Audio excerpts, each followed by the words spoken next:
திவ்ய திருவடிகளே சரணம்.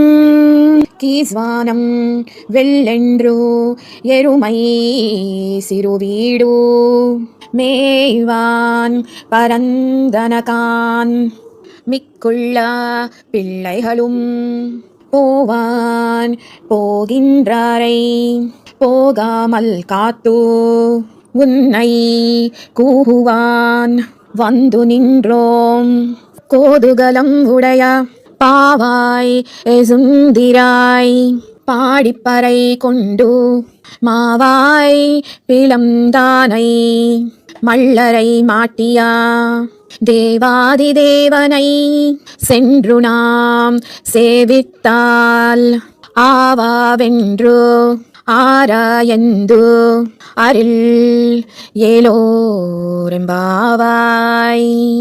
ఈ పాసురం యొక్క తాత్పర్యం ఏమిటంటే, తూర్పు దిక్కులో తెల్లవారుతోంది.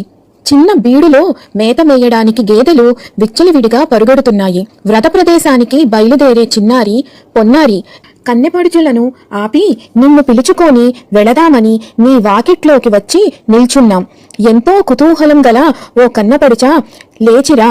శ్రీకృష్ణ గుణ సంకీర్తనలు చేసి వ్రతం చేయడానికి సిద్ధపడి వ్రత సాధనమైన పర అను స్వీకరించి కేసి అనే రాక్షసుడిని చీల్చి సంహరించిన స్వామిని, చాణూర ముష్టికులతో మల్ల యోధులను మట్టి కరిపించిన పురుషోత్తముని, దేవాదిదేవుని శ్రీకృష్ణుని వద్దకు వెళ్లి అతనికి నమస్కరించి ఆరాధిస్తే, అయ్యో నన్ను అర్చించడానికి మీరే వచ్చారా అని నొచ్చుకొని మన మంచి చెడ్డలను విచారించి మనలను ఆ స్వామి కటాక్షిస్తాడు అని అర్థం.